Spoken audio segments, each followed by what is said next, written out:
To the leadership of the Anglican Church of Kenya,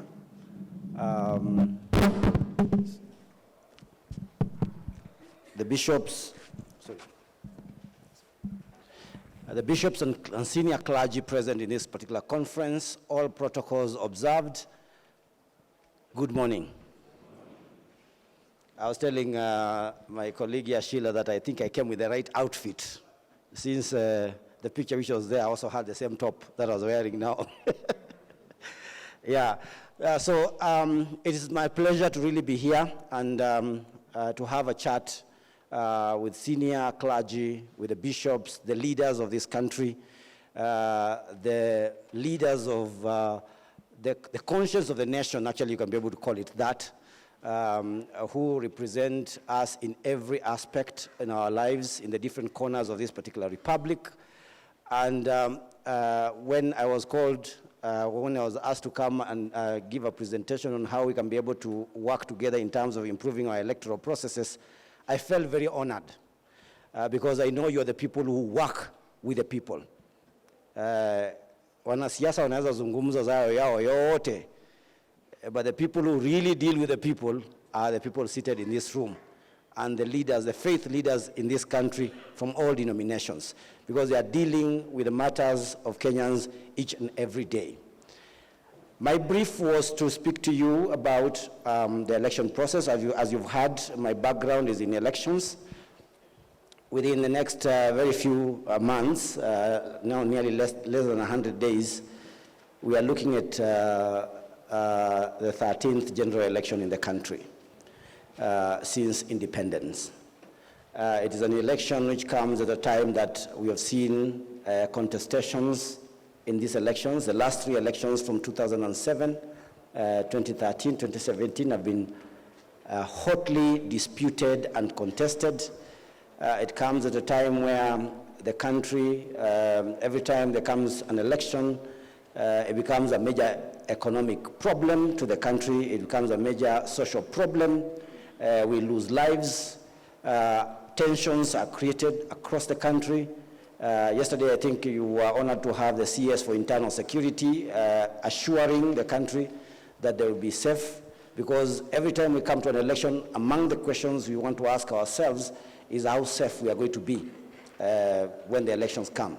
So it's not even so much of which leaders come in. That nearly becomes secondary to the lives of Kenyans. So in essence, we start the conversation about elections speaking about our security and about our safety. And that is not what should be. Elections, by their definition, and the conception of election, is that elections are supposed to be a peaceful process of transitions when it comes to leadership. We could have fought for that leadership.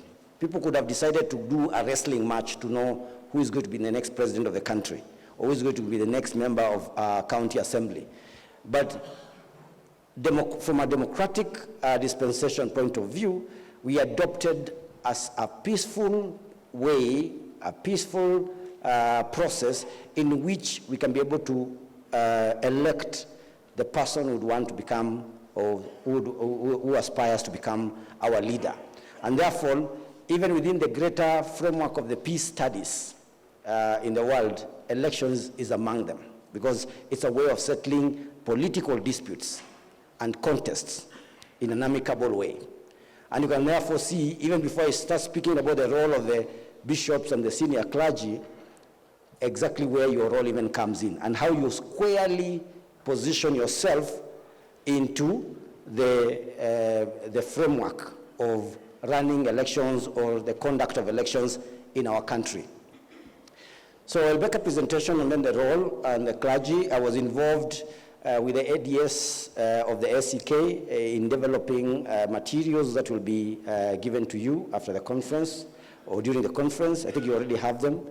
That will assist you in functioning, or in terms of working within the election framework, so that you can be able to better interrogate the processes that we're going to be having between now and August, and not just between now and August, but to make you have a firmer understanding of how the electoral processes in the country run and how you can be able to participate in the same effectively. I begin by my presentation by quoting one of your own. You know this man more than I do, but he's a man who is known in this country for all the great work that he did. And he gave this quote, which I decided to just pick out because it actually explains squarely the role of the bishops and the church. And he says, "Do not stay at home, but go and see for yourself how this exercise will be carried out."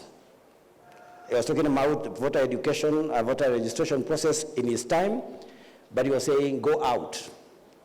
You need to go out and find out what is going on. The people of the country are engaged in a national process that the church must appreciate and the church must participate in. And because you're the leaders of the church, therefore, you need to be part of the process. That was Gitari. I decided to also put this picture in my opening remarks of the presentation, again to remind you of one of your own, Bishop Alexander Muge, Kipsang Muge, who also a great champion in terms of matters of governance in the country. This is a cover of, for many of you will know the Weekly Review, which was one of the main magazines of that time, that carried political information. And this particular one was speaking about Muge was the main story around this country because of some of the hard-hitting positions that he was taking. And therefore, it had a very serious headline talking about the bishop under siege. But basically, it was under siege because of his pronouncements, because of his engagement in terms of some of the things that he was speaking against. So, in my view, when bishops and the senior clergy speak, the nation pays attention. Everybody is paying attention. So they all want to speak about Muge. Muge is in the newspapers, Muge is everywhere, as all of you can be if you start interrogating some of the most interesting issues or topical issues that we have in the country. Now, in terms of the role of the church and the leadership of the church in our elections, there are a number of things that I wanted to point out and just explain.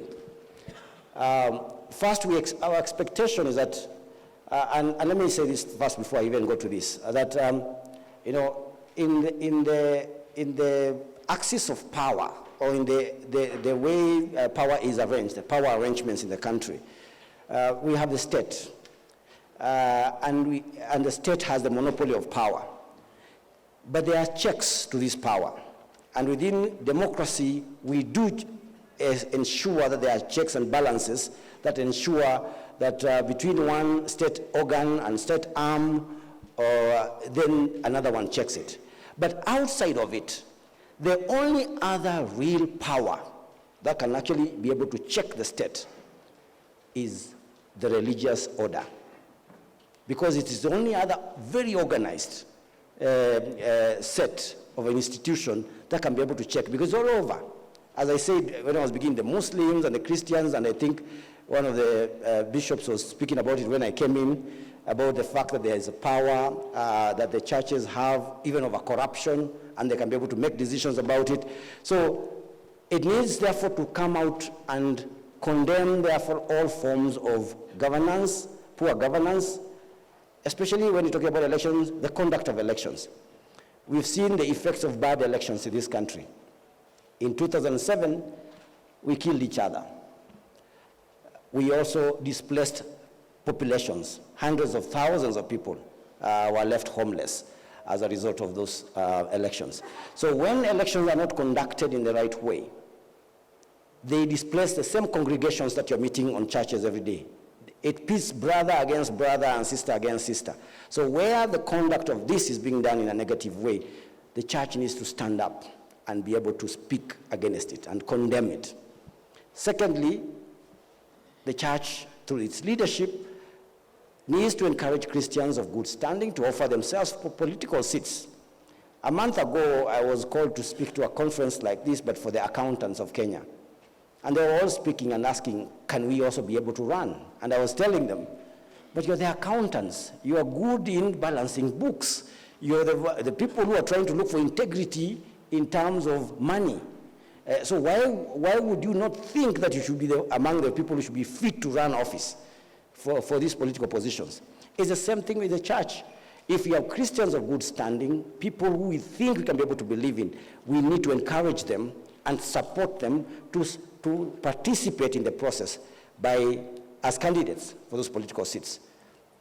Yesterday I was doing my rounds with the political party primaries, and one of the leaders I met of one of the parties was telling me about the way they have been having a problem trying to sort out the good leaders and the bad leaders, so that they seem to say, and I even heard it was something which was repeated by Jeremiah Kioni yesterday on Citizen TV, if you watched the interview that he had, that the elections have not been sieving out bad leaders.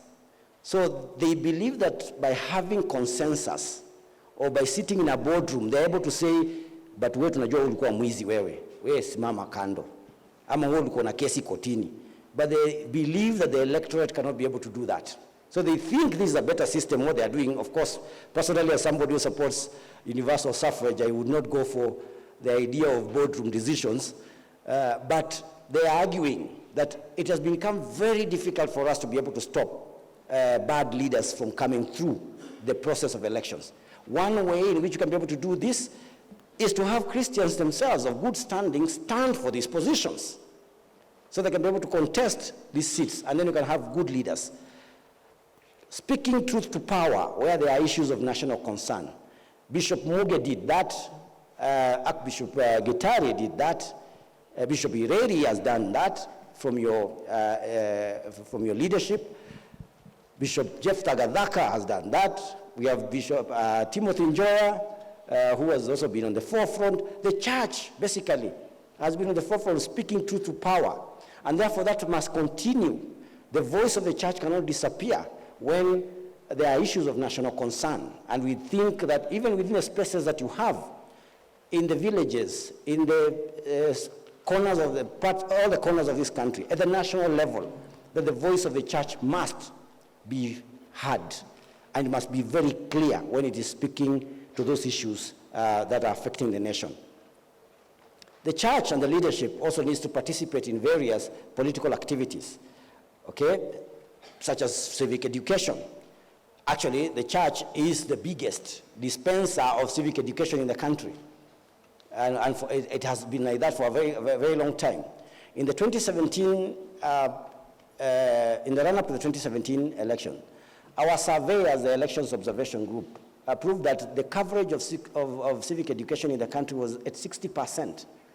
So 40% of the country did not get any information or robust information on the civic education, which should have been the one which guided them in terms of how they were going to participate in the elections.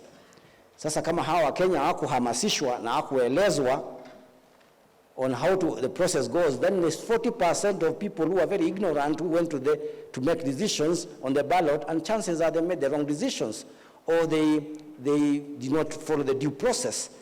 So the church, because again the church is everywhere. ACK is covering all parts of this country. The Catholic Church is covering all parts of this country.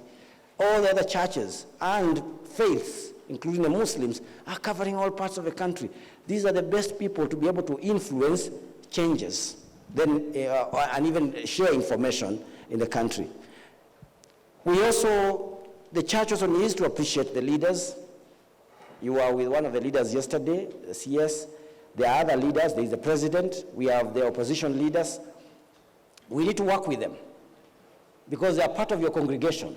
They are not the leaders of the church. They are politicians, but they are your part of your congregations. So you need to appreciate the leaders and help provide solutions. So not just speaking against them or speaking to them, but also working with them to ensure that we get solutions to issues that Kenyans are facing on a daily basis. I've talked about, sorry, if you go to the next, I thought you had not moved, sorry. I was using my slide and I realized I was in the wrong one. So you also need to point out the wrongs being committed and encourage others to obey the law. In this country, one of the biggest problems that we are having is impunity. People do not respect the law. Leaders do not respect the law. And wananchi also, to some extent, do also not respect the law. So again, part of the calling of the church when it comes to election issues is to ensure that we can be able to point out the wrongs which are being committed and also call out those who are also doing those things and ensure, or at least plead with them to be able to follow the law, where we have the law. Without law, there is only chaos. And in a chaotic environment, we cannot be able to have peace. And we cannot be able to conduct our affairs with any decency. And therefore, it's important that that is done. You also have a role to prophetically point out the wrongs being committed and encourage, sorry, that is nearly the same. I think there's something which was repeated there. But you also have a prophetic duty to be able to lead this country and show the country the direction that it ought to go. Where we are having problems with how we are settling our issues, settling our differences, the church is much more prophetic than many. Politicians will think about the expediency of the table haggling, and they will sort out their issues by exchange of money and gifts and other things. But you see far, you see farther than them. And you know the kind of problems that can be brought to our country when people are settling their issues in some ivory towers and they're not consulting wananchi on some of those issues. It's a prophetic duty of the church to be able to look beyond what the current issues are and be able to therefore have a bearing or ensure that bearing is brought into fore when decisions are being made. And finally, influence and promote good governance and accountability for whatever is going on. We need to call out, we need to encourage the IBC to be able to do their work. We need to tell the government to be able to do its work, encourage them and promote good governance as far as that is concerned. In the manuals or in the guides that you're going to receive, you will find that we have tried to explain the issue of the key electoral processes. This cycle, for those who have been in elections, is very important. If you remember, Justice Maraga, when he was making his very famous decision about nullification of the 2017 elections, alisema elections is not a process, isn't it? Alisema it is, it's not an event, sorry, but a process. So it's not the election day that we are supposed to be concentrating on. It is the entire electoral cycle that we should be looking at. And there are 8 main phases of the election cycle. It starts at that corner there with the legal framework because you have to have laws. You don't do an election outside the framework of laws. So if we were starting on a clean slate, if the country was starting off today, or we started working, the country got its independence today, one of the first things before we conduct any elections is to have a legal framework. How are we going to conduct these things? And what are these issues? So that's where we usually begin. That's where it begins. So the question of setting up laws, and I'll speak a little bit about why even that affects us even today. So the state of the legal framework, we move to planning then for an implementation where the commission and other actors are also planning in terms of what is going to happen. Now that we have the laws, now that we are clear this is how things are supposed to be done, how do the political parties start planning? How does the registrar of political parties start planning? How does the IEBC and all the other actors start acting? Then training and education. We have laws, we have planned. Can we talk to the people? Can we tell the people what this is all about? Can we also train ourselves to know? So even the church, and through such kind of conferences, is able also to be able to be trained, to get education, to get information on the electoral processes, so that every actor in the country can be able to effectively participate in the entire process. If there is no information, then there is nothing that is going on. Very many people will remain ignorant and they will not be able to effectively participate in the process. And then there is voter registration. So in our country's laws, and in the guide, in this guide, we have indicated all the laws which are relevant to elections in the country. we have the aspect of voter registration and voter education is a continuous process. So when we say that the church, therefore, needs to conduct civic education, voter education, it is throughout the entire cycle. And our Kenyan cycle is 5 years. So this is all happening within the 5 years. Throughout the registration is going on, throughout training and education is going on. I don't know how many of you know that even as the status of the voter registration process at the moment. Are we registering? Are we not registering? Can you be able to walk to an IBC office and register today or not? The law says that the voter register is closed 60 days to the election. We are not yet 60 days to the election. But the law also says that if IBC was to suspend the voter registration for one reason or the other, there must be a notice in the Gazette that says that. And it tells us also the reason why they are suspending. The one reason that the IBC can suspend voter registration at the moment would be if they start conducting the voter audit. And I'll come to that issue at some point. But they have to explain to us. And it is your duty to find out that status, because every day I'm having people who are calling me, very senior people, who are calling me and asking me, can I register today? I'm not IBC. But we know that IBC should, the voter register should be open as we speak, unless there is a reason, and that reason is explained to us as Kenyans. So voter registration goes on throughout. The electoral campaign is where we are headed right now. So in the electoral campaign, first, we also have the party nominations, because once the party nominations happen, then the next thing that these parties are going to do, because candidates have been declared, you have gotten the names of who is going to participate. The presidential candidates next month are going to submit their papers. Then they can now start the official campaign. You need to know, however, that we've actually been having campaigns, but these campaigns have been illegal campaigns. The official date for campaigns in this country is the 29th of May, all the way 60 days, all the way to 48 hours before the elections. All these things which have been happening, we should have been calling them out. We should have been telling them, what are you doing? Why are you having rallies? Not only did we have rallies and campaigns unofficially, but we even allow these politicians to conduct these things during the COVID times. They not only did something illegal, they even endangered our own lives. We allowed them. We need to know these processes because they must be called out. And all Kenyans must speak and say, we are not stupid when we say this is the election campaign period. It is part of a legal framework. We have set it up, we have accepted it, we have endorsed this, we promulgated it. Our laws are saying 1, 2, 3. We cannot therefore allow politicians to be able to get away with doing things which are illegal and yet expect that the results of that illegal activity is really going to benefit us. They are defying our decisions. I hope I'm not very hard-hitting. I think I was warned that I'm speaking not to a civil society organization, but to the church. But I'm just saying it as it is because the law is very clear on election campaign. That's one of the phases of the election. Then the most important one, which everybody thinks about and what everybody plans for, is on voting operations on the election day. That is what is in everybody's mind. Most of these other processes are not part of this. So August 9th is the mouth, hata ukiuliza ule kijana wa class 2, muulize elections ya Kenya itakuwa tarehe ngapi, anajua. That election date is very important. It's a red letter day. Everybody knows about it.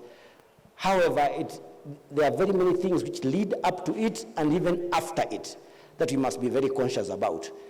The verification of results, this has been a trouble area. Transmission of results, acceptance of results, confirmation of those results has always been a major problem. So there's an entire period where we are doing that, just after the elections are over. And then in the post-election period, we look back. What happened about that election? What were the issues? What issues did we pick up? We have been using the 6 ballot boxes. Kwa debe tunatumukiza ballot 6. Is that the way to go? Do you want to continue doing this thing? There is a way that we've been fighting about our presidential election. Do you want to continue having the same way? or going about the same way. So we ask ourselves questions about that election. Once we have ideas about what we can be able to do, we move back to the legal framework, because we're going to say, what are the reforms we want in our elections? That's how it becomes a cycle. So whatever you get from the proceeds, you get from that post-election assessments, evaluations, the petition process is over. Then now you can be able to say, how do we start planning for the next election by having reforms, and what reforms, what did we learn? And let me say this as I finish the issue of the election cycle. Elections are very contextual. Our elections, our Kenyan elections are ours, and we cannot be told by the US or the Russians or Ukraine or Uganda what to do. We can choose how we want to run our elections.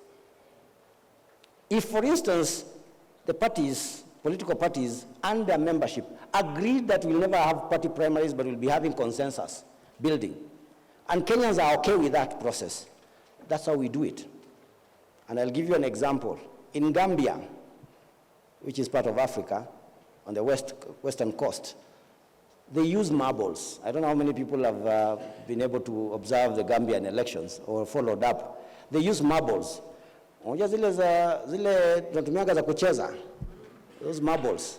That's what the ballot is in Gambia. And they've been doing it for a very long time. Mpaka the people ukiwaambia ulete ballot paper, akwambia hakuna kitu kama hiyo. Mimi nipatie, kama nataka ODM na ODM ni orange, nipatie marble ya orange. Ule wa blue, nipe wa blue. Na utumbukize pale kwa sanduku. Sanduku yao inakuwa ni drum. Ile drum ya zamani tulikuwa tunatumia maji ile ya chuma. That's what they have. Na iko na kashimo kadogo pale juu, kanatosha tu hiyo bano. Tulikuwa tunataka bano. Kanatosha hiyo bano. Na akiekelea hivi, kuna mahali kipita inapiga kakengele, mtu anajua ni bano moja tu imewekwa.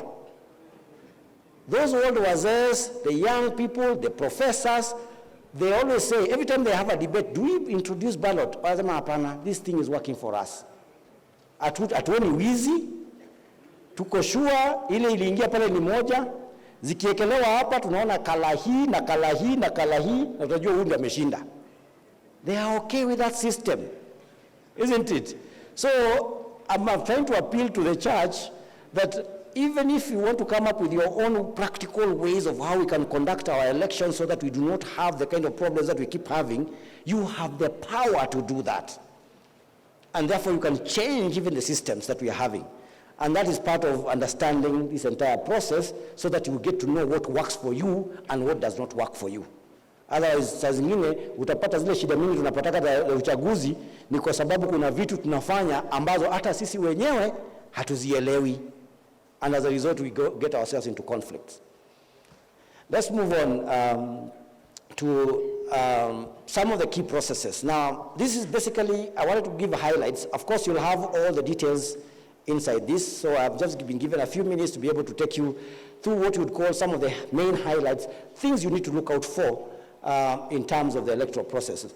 So in terms of the key processes in the election process, I've decided to choose the things which are in the remaining part of the process, so that tuangazie sasa hii August, na tusiangalie huko mbele ya August, tuangalie kwanza August, what needs to be done. The first thing is that political party nominations, the dispute resolution, and the presentation of party list is happening now. So political parties zimezunguka nchi mzima, mingi, apart from UDA, I can report this because I have my observers out there, mingi nimeona watu zitumie njia ya consensus. And there are very many reasons for that. Some of them are telling you, well, you don't have the money. Because if IBC is asking for 40 billion to conduct an election countrywide, are you asking UDA, Jubilee, Wiper, sisi kwa sisi, na wale wengine watafute 40 billion? So that's the first problem they're having is money. The second problem they're having is that they don't have the personnel that can be able to conduct elections. Kumbuka, hizi chama zinachaguaga wanajuana. Nataka Bishop nani akuwe ndio mkubwa wangu wa National Election Board. Huyo bishop kikaa na yeye chini anakuambia mimi sijui, wananiambiaga what to do. Yesterday I was actually with the chair of one of the parties, CCU, the National Election Board chair akaniambia, mimi nakwambia, mimi nakujaga hapa na naambiagwa na nikaenda kwa zile zingine zote, they are also facing the same challenges.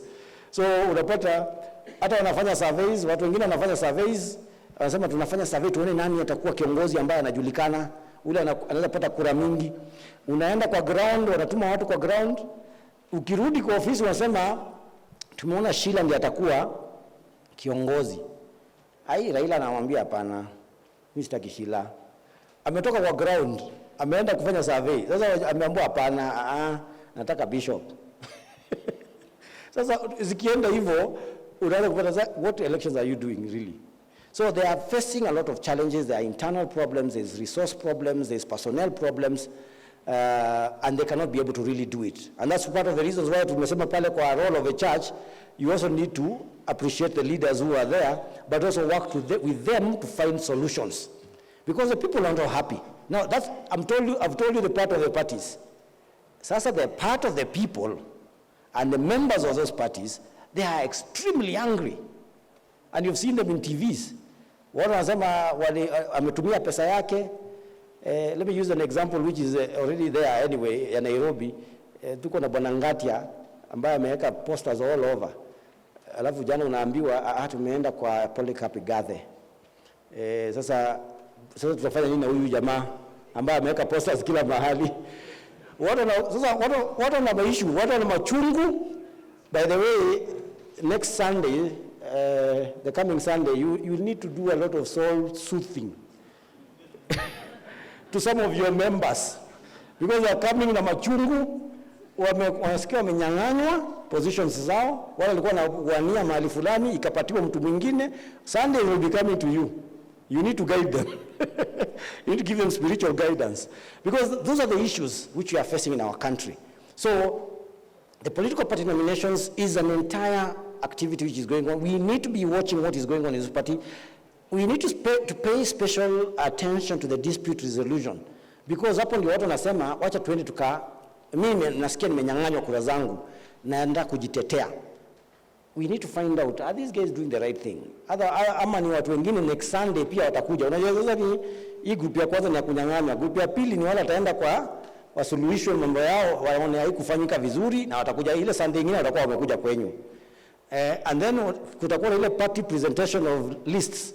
Zikienda IBC kuna watu watajipata hawako. Hao mtakutana nao kanisa ile nyingine. The next one. You need to know, you'll be meeting these are your people. I'm positioning you in terms of your responsibilities. The other big issue which is going on and which is going to be happening very soon, if it has not started, is the audit of the voter register. ELOG, we did an audit for the last voters register of 2017. And we did that audit after the elections, not before the elections. KPMG ilikuwa imefanya audit before the elections. When the elections were over, we went over the register again. The errors that KPMG walipata before the elections were the errors we found after the elections. That tells you that nothing much was changed in that register. So we went to the 2017 elections, and nikitu nimeambia ABC, when we have gotten an opportunity to talk to them, nimeambia, you guys never cleaned that register. A register is one of the most strategic materials in that election. If you have 1 million dead voters, then there are dead people who come in to make your decisions. If you have errors in terms of computer errors, even in terms of your names, then utaenda kwa kituo na utapanga line ambao umekaa pale for about 1 hour, na ukifika pale unaambiwa jina yako haiko. These are important issues. So the inspection, especially where the public will start inspecting, and this is coming in June, the inspection of the voter register is an area that you want to pay key attention and tell your members to go and find out whether their names are in the register, because they will be very disappointed after that, on that 9th. And as I was saying before, your Sunday next, mutakutana na hao pia kwa kanisa. Our voters ambao wamejipata hawako kwa elections, na pia watakuwa na malilio yao. We have a political party campaigns which I said are officially starting on the 29th of May. You know our campaigns. you have seen even the current campaigns, even however illegal they are, a lot of violence. A lot of violence, a lot of activities. The code of conduct is not being followed. Use of money in the campaigns. We have refused to put laws governing money in elections. Money, and I think Sheila was here to talk about that. We have refused to put money, a framework for money. As a result, hatujui pesa zinatoka kwa Saddam Hussein, hatujui pesa zinatoka kwa huyu jamaa Putin wa Russia, hatujui pesa zinatoka wapi zile tunaona kwa, and some of this will hurt our country in the long run. Violence, intimidation, incitement, hate speech zinaongezeka. Our reports are showing that every day people are, in fact hate speech ni kama imepungua kidogo, but hizi mambo ya fake news, incitement, mambo ya misinformation is growing. So look out for those things in the party primaries. On voter education, the content is key. What information is being captured? The coverage, like I said, last time, 60% of the country, what happens to the 40%? So wherever you are, you must check, are these people coming to our places? Are we being given materials to inform our people about the elections? And pay special attention to the special interest groups, women, youth, PWDs, minorities. All the time, they are always missing out on this process. Let's move to the next slide. So the preparation of election training of election officials, again, I will say this to you. IBC will employ, and Chebukati has said this recently, 300,000 of your daughters and sons and villagers and teachers. They are coming from your village. Can you follow up on how they are being prepared? Because if they fail the elections, then we'll have a problem in the country. The distribution of strategic materials, that is around the time we're going to be going to the polling stations. Do we have everything? Then there will be the election day activities, where we have the voting operations, the counting and transmission of results, which is key, election-related violence, which again can happen on E-Day. And then the others are the results tabulation and verification, disputes, zile zitakuja after the elections, and then the evaluation part of the elections. In terms of the key actors for the election, I'm trying to rush up because I think I have a few minutes left. Move to the next slide, please. So these are the key actors. Basically, I've indicated their roles. We have indicated their roles in the guide, what they're supposed to do. IEBC, of course, is the centerpiece, the IORPP. The police are key. That's why I was very happy that Matiang'i was here yesterday. And the IG. I think the IG was here, isn't it? Yes, the IG was here. Those are critical players in these elections. Security and violence and those kind of things have been the biggest threats to our elections. So when they assure the nation that we are doing very well, or they are going to secure the elections, then we should hold them to account to ensure that that exactly happens. We have all the other political party, of course, the observers and the media, both international and domestic, and yourselves, because you're part of the observers team. When I said observers, is that you are part of the observation team. And one of the things that I said, I will say in the last slide, is that you also need to seek accreditation, all of you, so that you can be able to walk into every polling station and be able to find out what is going on. Move to the next slide so that I can be able to come towards the end. Critical incidences to look out for. Now, these are just some of the things that I'm saying, look out for these things. So violence, intimidation, incitement, abductions, and violence includes murder. We've seen an aspirant in Kisii being killed. And we've seen another one in Mombasa being shot at. All that is violence. We need to look out for this against the aspirants and also for supporters and special interest groups again. Hate speech coming from politicians, fake news and misinformation is the other critical incident to look out for. We have displacement of populations. It happens, of course, when we have problems across the country.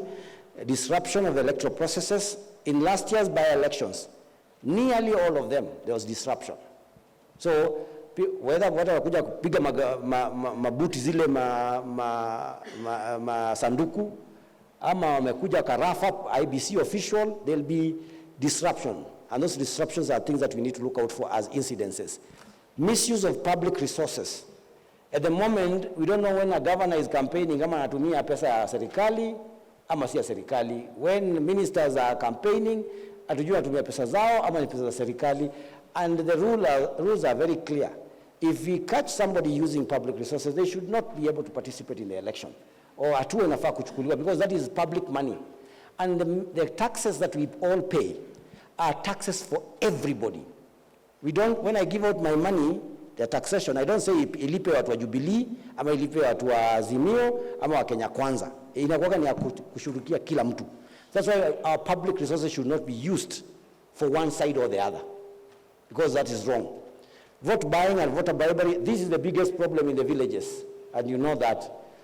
Watu pesa inapatianwa, watu wanakuja na kila watu wanapeleka kwa maduka, wanapatiana kama ya nyama, unaambiwa ndo kachukue sukari yako pale kwa ile duka, unaenda unachukua sukari na unapatiwa change na hujapatiana pesa. Mnajua hizi vitu vile zinafanyikaga. Lastly is what action therefore are we recommending in terms of the clergy? One of the things I was saying is seek accreditation to observe the process. And kuna tools. We have in this guide again, there's a tool that we have put at the back of the page and a pledge that is supposed to guide you in terms of the things that you need to look out for. Number 2, make interventions at the local level, especially where election-related conflict and violence is concerned. You are the leaders, and I've told you these are your people. Where you can make interventions, especially at the local level where you are at. Educate voters on the process, that is voter education. It's key for effective participation in the elections. It's again your calling, and it is one of the areas that the church has done very well over the years. So it needs to be made more robust and more energized.